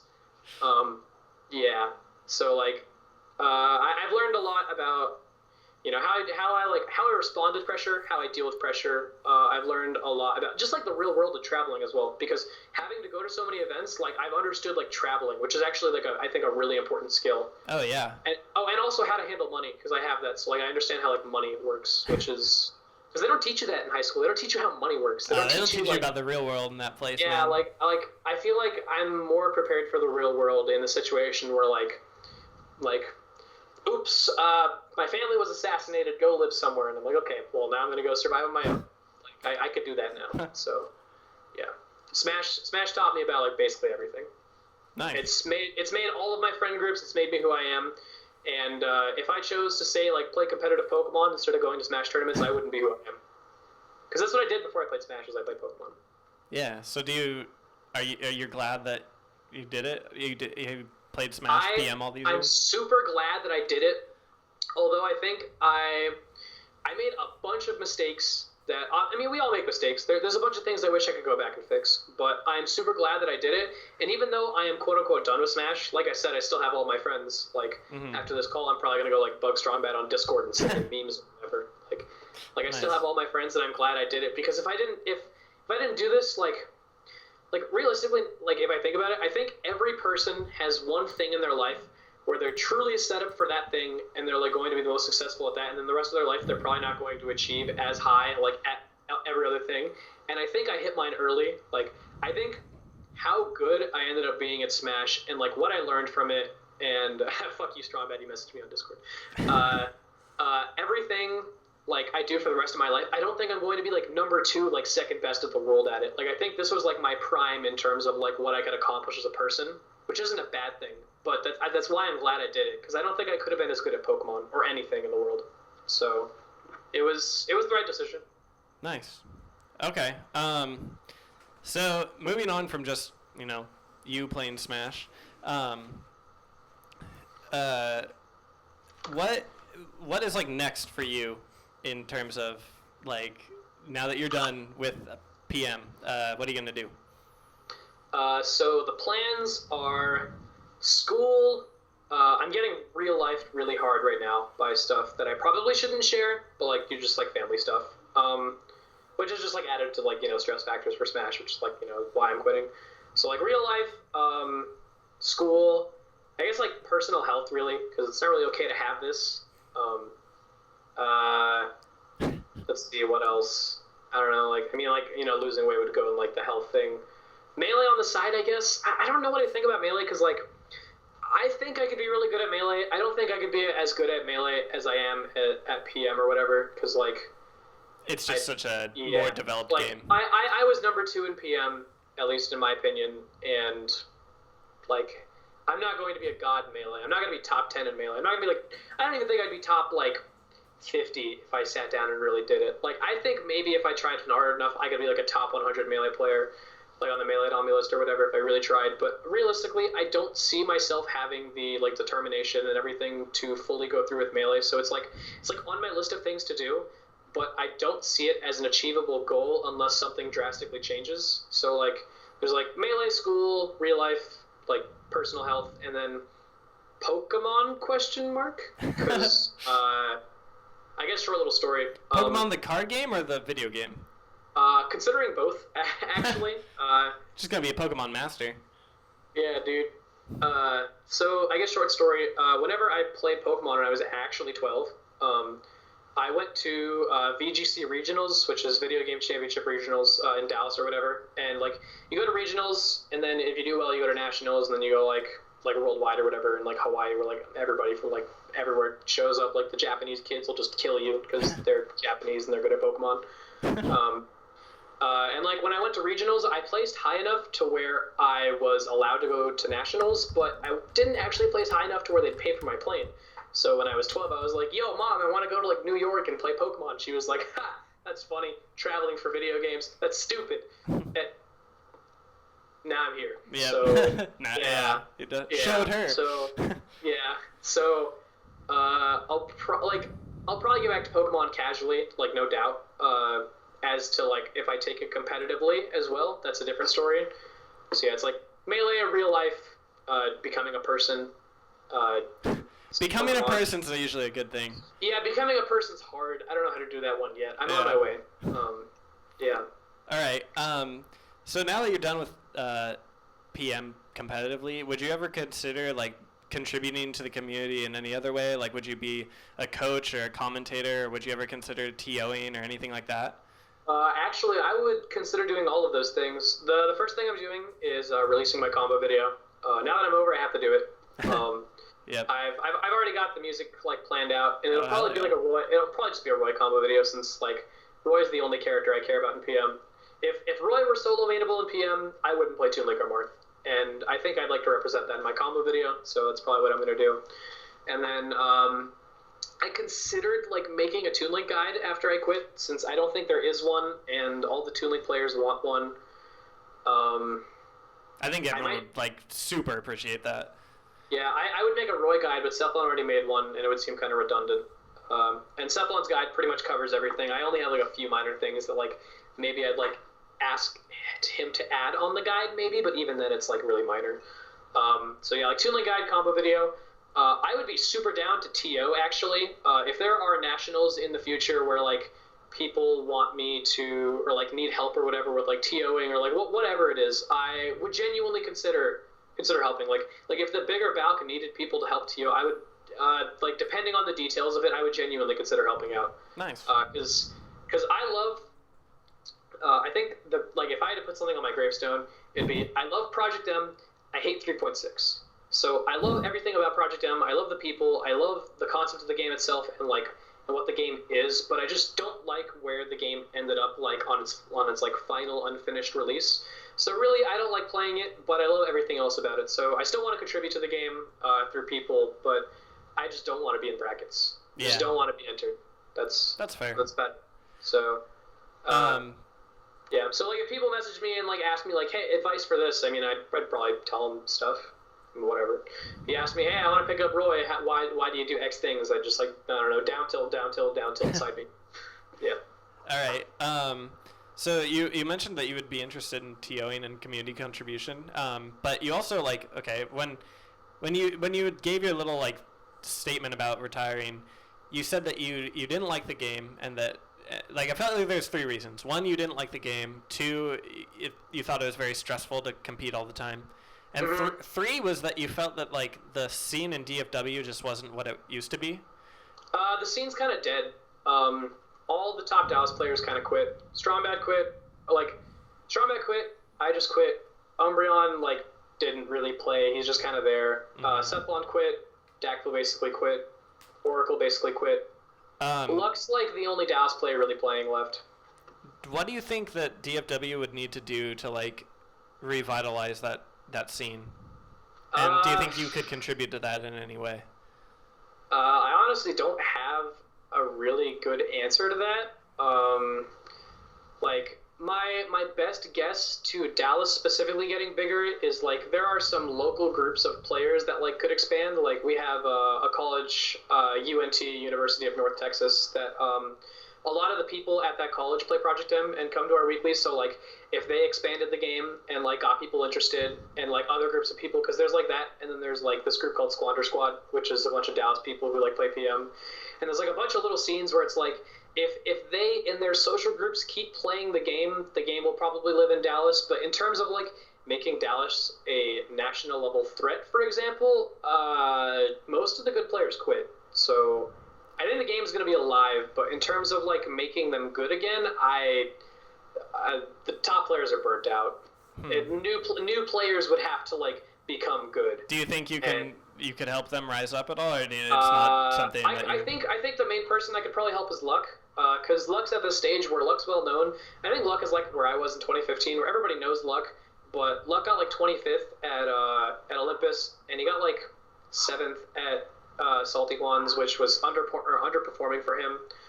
And most tournaments he goes to, he does okay, but he never really places where he wants to. So I think if I were going to help anybody in Dallas, encourage somebody, it would be Luck, especially since he's just a close friend. Yeah. Outside of that, Yeah, I know a lot of SoCal people really like hanging out with Luck too. I I think I like Luck more than I like myself, actually. Luck is super cool. He's a cool guy. I haven't actually ever met him in real life, but everyone just always tells me he's so cool. Luck is the best. So that's for DFW, but as far as like PM, like across all of America, what do you think that what do you think the game needs to do to stay like as good as it is now and to like continue to increase its player base? I know you're not the most confident in it, but what do you think needs to happen? In my personal opinion, I don't really see PM growing too much, since the main problem is it's like artificially limited, because any time that we try and grow, we run into legal issues or like TOs not wanting to run our events. Like literally people in like Midwest, like I think like Vro and like other people. I'm sorry if I have the wrong name, but like there's like people that are like specifically trying to kill PM in their own regions. So like the only regions that are doing well at the moment are, I believe, like SoCal and then like Tri-State or like the East Coast area. I think Florida has like something going on, but I'm SoCal, and so I sometimes feel like I have like I look at everything with rose-colored glasses, and I don't see like, because here it's great, everyone plays it like all the time, but I don't see like where the scenes where it's kind of dying off. PM died basically in Midwest and Southwest, I'd say. PM's definitely dead in those two areas. It's way better in SoCal. So I guess like West Coast, but mostly SoCal, and East Coast, although I think that's mainly Tri-State. So like those two areas, like on the opposite sides of the U.S., are doing great.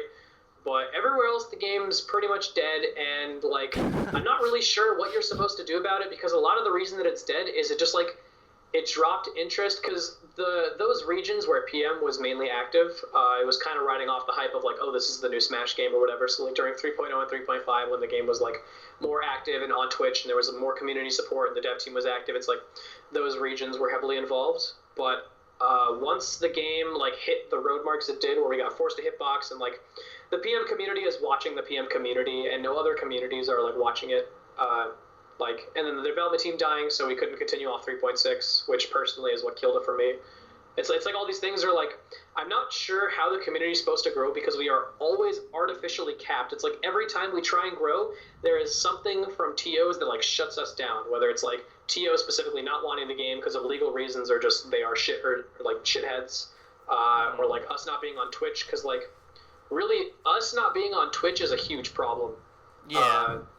Because we're on Hitbox, only PM players watch it, because we were so popular is because when you're on Twitch, you just scroll through stuff and like it's like easy to advertise, but on Hitbox, it's like we're just watching ourselves and no one new is coming into it. So like the best ways to advertise it would be like somehow obtain an audience on Hitbox that grows, and like attempt to revive the regions that are dead while maintaining the ones that are currently active. But it's like those regions that are dead. I think the regions that are dead, like I don't see Midwest playing PM like very well ever again, and then like most of the Southwest regions is like. Do you think that events like Olympus, where there's like a lot of competition and it's well streamed and well run, and that we get out all the VODs and stuff like that, do you think like stuff like that could inspire people to play? Yeah, it's content that's put on YouTube that is not directly on Hitbox, and it's like advertised out to people, because it's like the VODs were put on our Smash Bros. Like if the VODs are put on like the actual PM subreddit, it's kind of the Hitbox problem where the PM players funnel into the PM players. Don't yeah. Do you think we need to branch off more from just Reddit SSB PM and more on Smash Bros? Yeah, like advertising on Smash Bros is good, and advertising just like outside of Hitbox is good as well. It's really the main thing is that like I think even with the development team dying, the game would be fine if it could just be run on Twitch. That's the main problem. Is I'm not sure how to get around the problem of we can't advertise the game to non-PM players. Like if you could figure out how to properly advertise the game to a new audience that like wants to play the game but doesn't understand like how to interact with it, that would be great. But we're just cycling players over and over and not adding anybody new. And I don't know how to fix that personally, which is kind of why I'm just kind of dipping, because like. Peace. Okay.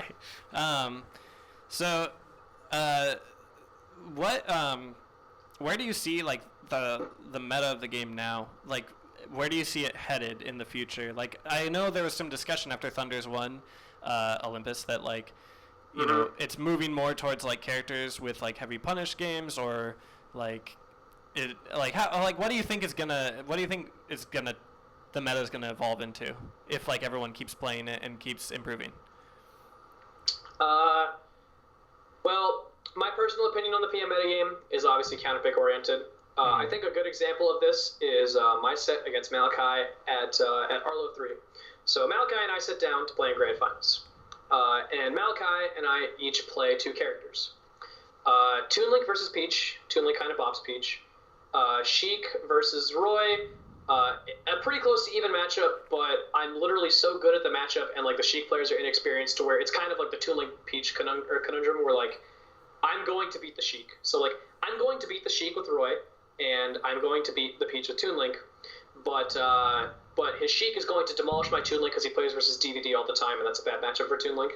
So now it comes down to Roy Peach, where we sit down game 1 and we both do a Roy Peach, and it's like roughly even-ish, although Peach has the slight favor. And whoever wins game 1 has an enormous lead for the entire set, because if we end up trading games back and forth going into game 5, the person who won game 1 will now have a counterpick advantage. And because of that, I won game 1 in that set in Roy Peach. And then leading into that now, if how it ended was I lost game 4 in Roy Peach, and we go to game 5. And because it's my counterpick advantage on game 5, he now is going to end up getting locked into Peach versus Toon Link. So it's like whoever won the set is very heavily favored on counterpicks from game 1, which like that's not necessarily a bad thing depending on how you look at the game, because some people enjoy having a like counterpick meta where like you have 2 characters and the whole point is like strategize around that. Although it does create a lot of variance and results that could technically not be claimed on player skill and instead rather on character dependency and like matchup knowledge. So my personal opinion is the game is matchup heavy, seeing as how like we don't know what Thunders does. There's no DK players. He like plays DK, and like I think I could probably write an article or I could write like why Thunders is winning and like write up counterplay on like how to beat it, because I think people would enjoy that if you did. Yeah, I have 7 sets against him. I'm currently 3-4. He's 4. I'm 3. I'm down 1 set. So he has a winning record against me. But like, yeah, I think part of Thunders' success, like besides him just being good, does have to do with the fact that we are not particularly as used to DK or his playstyle, because his playstyle is literally so extreme in the fact that like he doesn't care about anything but getting the grab. He only wants grab. He will like suck your dick as long as you give him like he probably enjoy it. He literally just give him the grab. He just wants the monkey arms on you. He just wants to grab you. Like it's like so extremely favored in punish game that it's just different. It's like something you're not used to. As to where like in melee, I could probably count on like the amount of times like on one hand like how many times I've seen something in the melee meta game where like we didn't know like what the counterpick was or like what's going on, because it's like you see.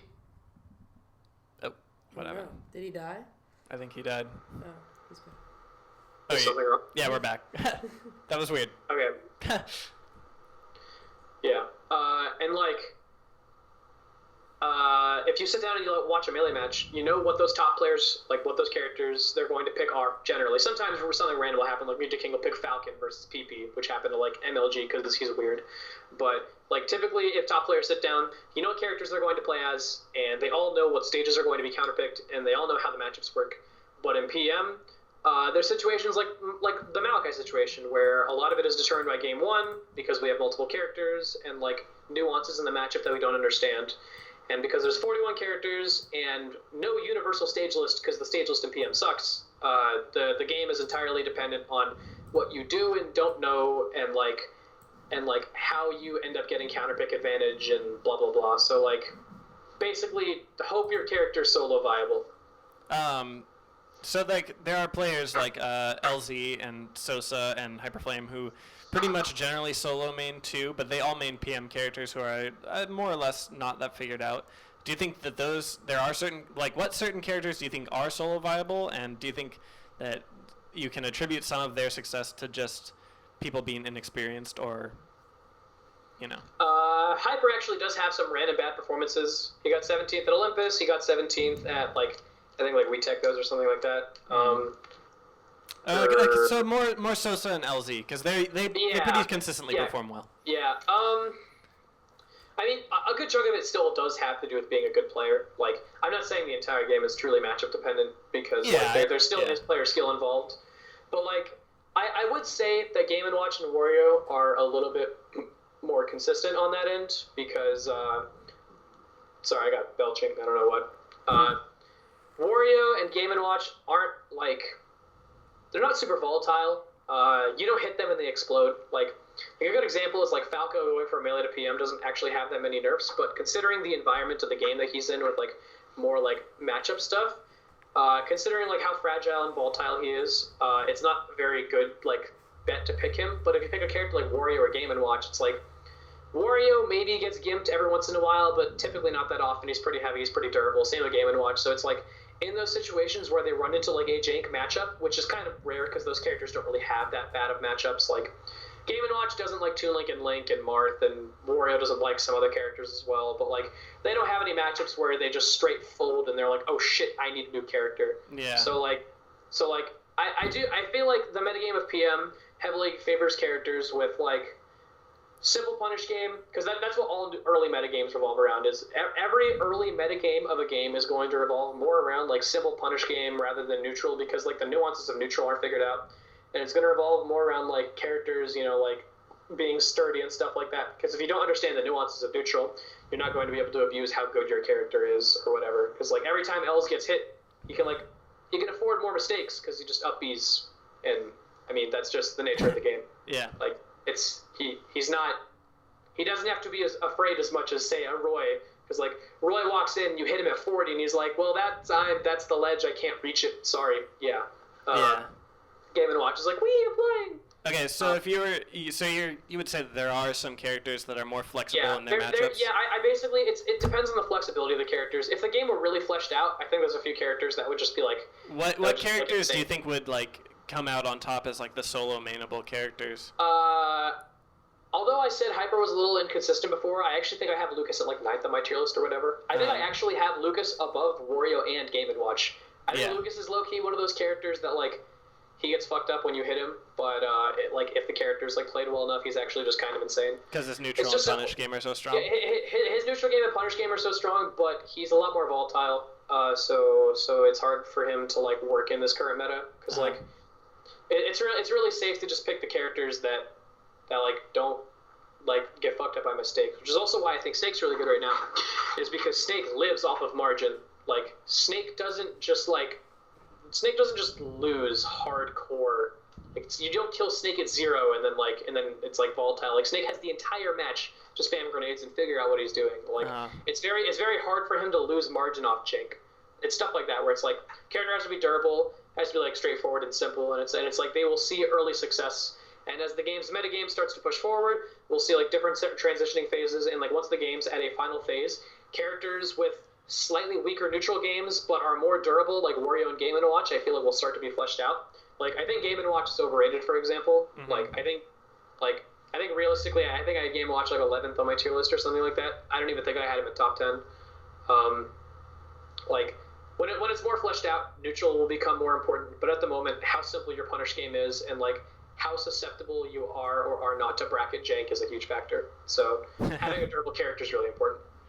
Are there any characters right now that you think like nobody plays them at the high level, but they have a lot of potential? Mewtwo.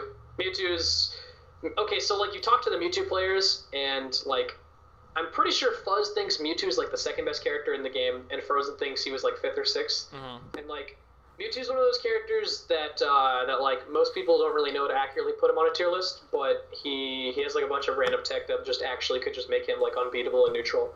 Huh. Just random stuff like that. I think Zero Suit's godlike, and I mean she does well, but like I don't think Zero Suit's top 8 at anything really, and she's kind of insane in my opinion. Yeah, I don't know. I think if I had to put like a most underrated character in the game, I'd put Mewtwo, and if I had to put a most overrated character, I'd say Rob. I think Rob is super overrated in PM. You think that the 3.6 really hurt him a lot? Yeah. It's a combination of 3.6 nerfs plus the current metagame is Game & Watch and Snake, which fucks over Rob really badly. it's hard for Rob to go in a bracket because he's running into his worst matchups pretty commonly. That plus just like he's less potent of a character from the 3.6 changes. So like Oracle got second at Paragon or whatever with Rob, and people were like all hype or whatever. But now all the like Oracle and Drinking Food and whatever have all just kind of like dropped Rob, if not just like quit the game. And Rob's results like went down significantly because he's like people say he's like top tier or whatever, or high tier. I think I had him at like on my tier list, I have like top tier and then like the tier below that, and then I have like the third tier, and I think he was at like the top of my third tier, where it's like he's a good character, but when people still say he's like a dumb character or like super good, he's just overrated. He's really not that good. So what? That's how you think about the characters. Oh, you mentioned briefly. I wanted to talk about this. You said that you don't like the stage list that we use, the Paragon stage list. I think is like the usual standard. Is that just like you don't like the overall stages in the game, or like what do you think would be like the best stage list to use? I don't think there is a correct stage list in PM because I think the stage list is flawed. The problem with PM stage list is that you want 5 starters because a 3-starter stage list is inherently flawed.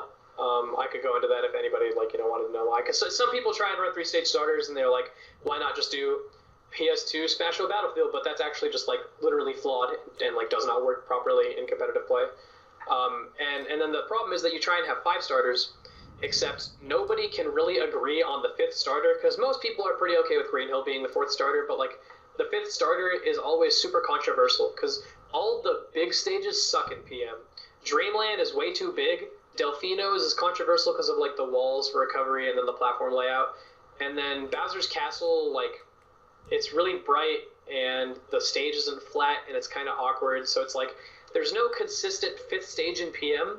And then the counterpicks are also messed up because Yoshi's Island Brawl sucks. And then a bunch of other stages are like debatable. So it's like the main problem with the stage list is that although it's strictly better than Melee, we don't have a consistent stage list, and we probably never will agree on one, ever.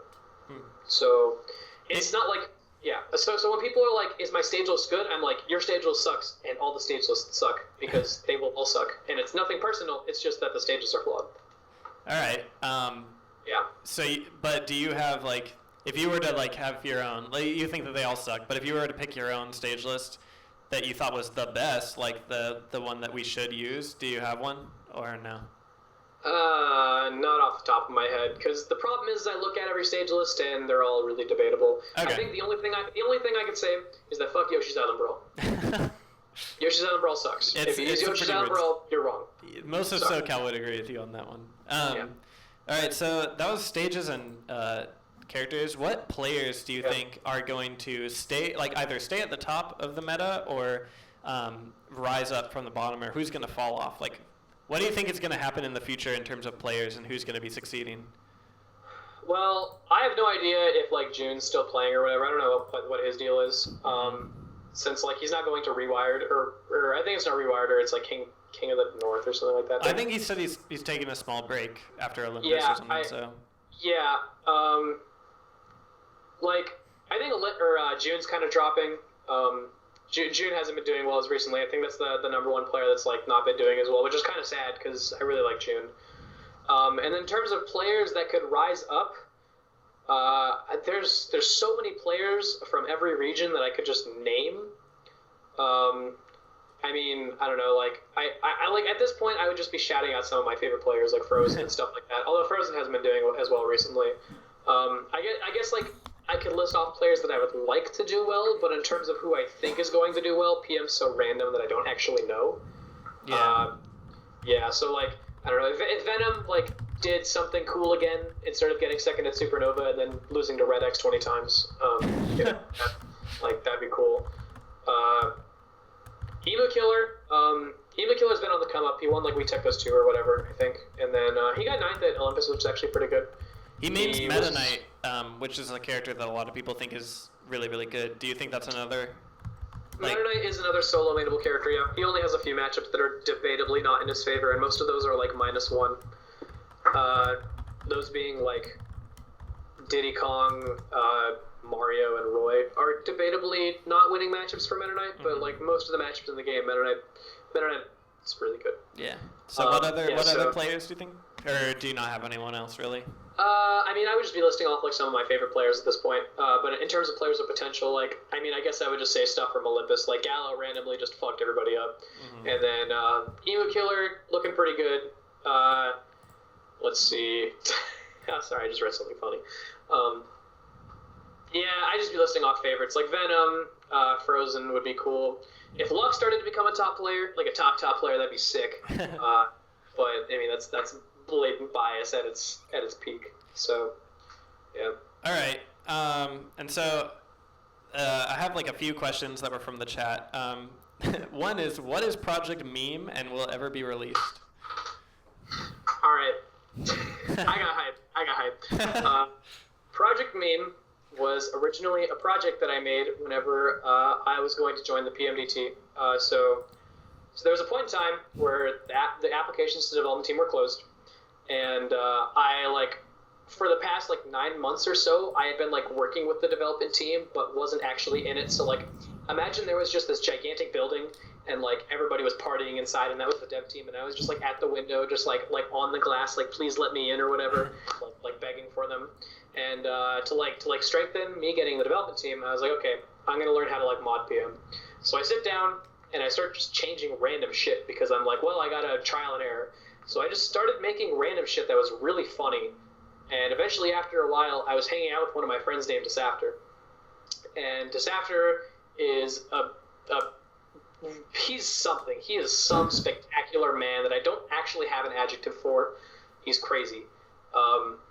And I'm doing this PM modding in front of him, and we eventually just start making, like, batshit crazy broken characters and start putting them together.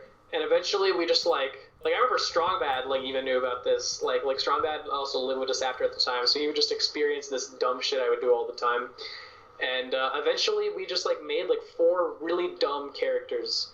And like, we were like, okay, this is the start of Project Meme. And I think I ended the game at 8 or something like that. And all Project Meme is it was my attempt at, like, learning how to mod the game, which I now know how to do a ton, you know, since I tried to work on Lunchables or whatever, which, you know, that stuff.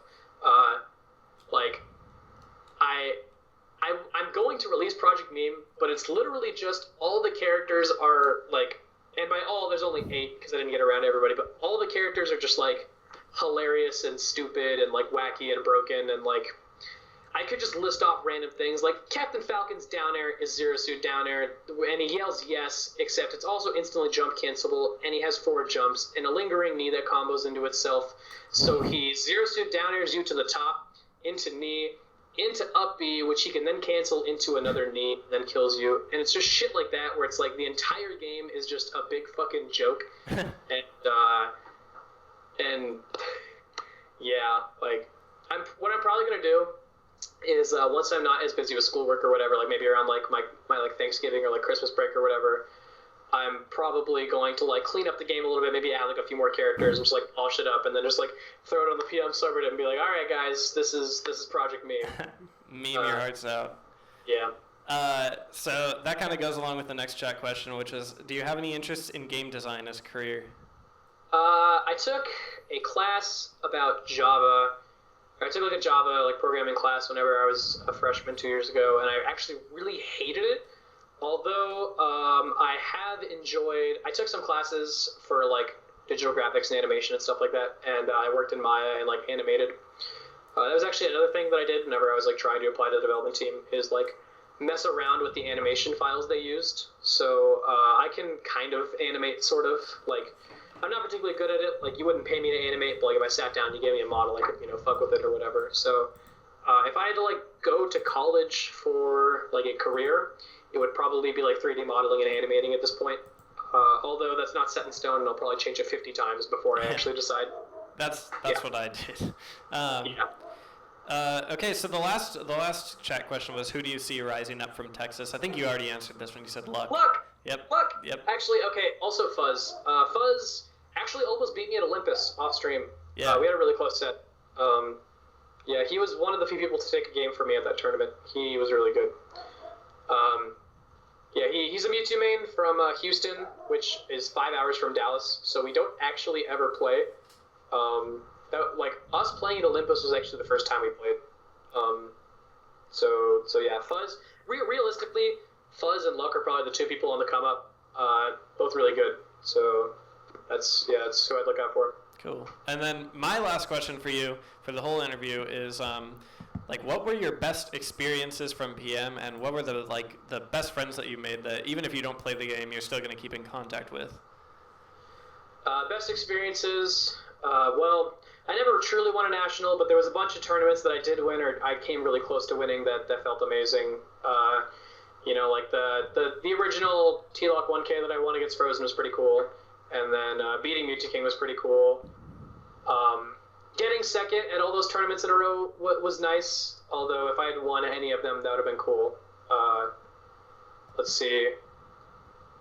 I guess, like, my doubles experience has probably been one of the best experiences in PM since Dakpo and I have been a consistent team since 3.0. We've been teaming since 3.0 as Game & Watch Toon Link, and it carried over to 3.5 where we won at Aftershock. We got second at Electricity 2 at 3.0 as well. Yeah. And we carried over to 3.5, and we won a national. And then in 3.6, we won Electricity 3 and 4 and Olympus, and we got second at Smash and Splash and a bunch of other tourneys. Crazy. So I personally think that we're the best PM team because we are the most consistent. We've been static since 3.0. We've won like 4 nationals and like countless regionals. So it's like. And Olympus really solidified that. It's really sweet that you guys won. Yeah, we didn't drop a set. Silver and Dark were really good. Yeah. They were very strong. But yeah, doubles, easily best experience, or like one of, because Dakpo's super homie. I'm glad that I was able to team with him. I have no idea if like Dakpo and I would ever enter doubles again, because doubles is way less stressful than singles, but I kind of like don't want to compete to begin with. So like, if I ever entered anything ever again, I would still open the shot of like doubles, just because like doubles is a lot more fun. Or like even casually entering doubles. Like if I went to the bigger Balc, like maybe I would team with somebody from SoCal for like shits and giggles or whatever. Yeah. Like maybe. Like if I did anything. But yeah, the doubles is cool, and the tourneys that I did win were cool, and the tourneys that I didn't win, I'm pretty okay with all of them.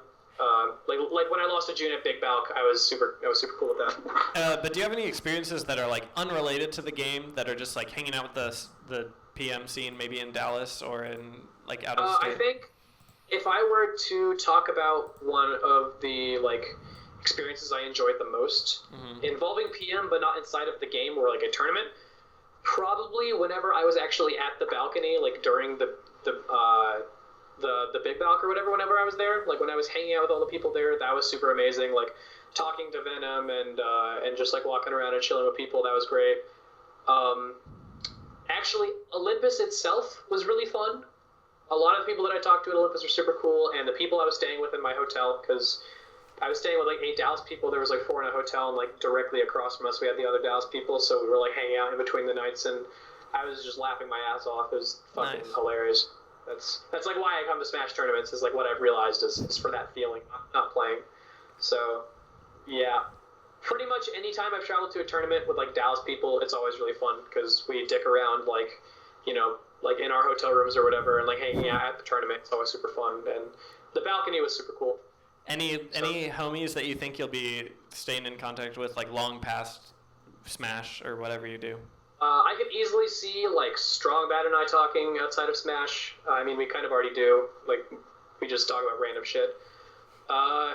I want to say Pooch, although I have no idea what's up with him. Sometimes he's just Pooch. He just pooches real good. Yeah.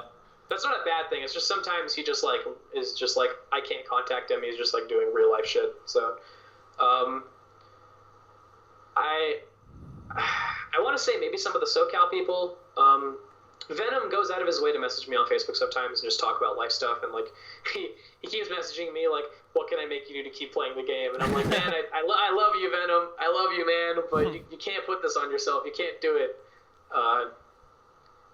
Yeah, I'd say like some of the Dallas people like Strong Bad and stuff like that. Actually, Squander Squad, the group I mentioned previously, or like earlier in the interview, Squander Squad is full of a bunch of Dallas people. Specifically like Troy, Brother Rob, Luck. I mean, it's just random Dallas names you may or may not know. I know like a lot of Troy, SoCal Rob, people like Troy and Brother Rob. Troy, like, oh my god, Troy Troy, Brother Rob, Luck, and who else am I forgetting? I feel like and Jagged Cole, like those are probably people I'm going to talk to like whenever I just like maybe go to like college or whatever. Those are people that I see myself talking to for like just best friends throughout, like even outside of Smash. Like I'll hang out with them and like go play some other video game or just like hang out at their house and just chill or whatever. Because like people like those people I mentioned, like Troy and Brother Rob, Luck, Strong Bad, Venom, people like that are why I even like wanted to do Smash to begin with, and like it'll just carry into my actual life. So cool. Well, that just about wraps up everything. So do you have any last final thoughts that you want to say? I guess I don't know. Like shout out to my sponsor, FX DFW. Yeah. Obviously, not wearing their attire at the moment. But they are the local store that I go to play Smash and stuff like that. They're super cool. Shoutouts to Cephalon. Cephalon's actually probably another person that I'll be talking to for a while. Same with like Dakpo and stuff like that. Cephalon's super, super duper cool. We basically both bonded over our hatred for Roy and PM. So it's a very beautiful friendship. Yeah, I guess, I don't know, shoutouts to Squander Squad. Squander Squad's probably the reason that, like, I kept playing Smash for so long, because, like, without any of them, I would have quit earlier, because I wouldn't have even enjoyed going to tournaments to begin with, because when I travel with them, it gives me a reason to go. So, cool. Yeah, that's about it. At this point, I would personally say, like, maybe I could, like, answer questions in chat, but even then, I have no idea, so. We've been going on, thank you, because we've been going on for about 2 hours. So I think it's... I say words. Yeah. Words real good. I think it's time to wrap it up. But thanks a lot for doing this. I think that like a lot of people that really liked watching you play PM probably thought this was pretty. I hope they thought it was really interesting. Yeah. Also, for those of you who thought I was a little bitch at Olympus, yeah, I kind of was. Sorry, oops, lol. Yeah. It happens. Yeah. And especially when SoCal's heckling you all day. Yeah. I'm just so glad that Sosa's dead. Okay, well that'll wrap up this first episode of Balcast Offset. Next week on Monday we'll have the normal Balcast with Zesty, Blanksy, the party, Jay Falls, and a special guest who I don't think they've decided on yet. And they'll probably be discussing a lot of after Olympus stuff. As for Offset, I'll be at the Monday afterward, and I'm hoping to interview somebody. I'm hoping to interview either Messi about the PM circuit and like what to see in the future, Z-Man about Rewired and streaming in the Arizona scene, or Chibo about Clash tournaments and all the stuff that he did for Olympus. Oh yeah, dude, Clash tournaments. I am so glad that they are helping support PM and stuff like that, because they were like Clash tournaments is almost like a rival to VGBC, back in like old like 2012 like Brawl days and stuff like that. So it's like, and then when VGBC took over, I'm glad the Clash tournaments like just moved on and is like helping us now, because they still have a big following, and it is cool that Chivo likes PM. So yeah, I feel like whenever they put their VODs up, it gets like significantly more views just because it's Clash. Yeah, that's another way to put it out, is like have other like groups of people like Clash tournaments and stuff like that, like other organizations advertising it besides the PM people themselves. Mm-hmm. So. All right. Well, thanks a lot, Lunchables. Yep. It's been cool. I think we're gonna sign off now. All right. So. I think I'm gonna answer questions in chat, just like talking to people in case they want to ask things. Because throughout the interview, I actually saw people typing in the chat. Yeah, dude, go for it. Go crazy. Yeah. All right. Okay. I'll talk to you later, man. Later, man.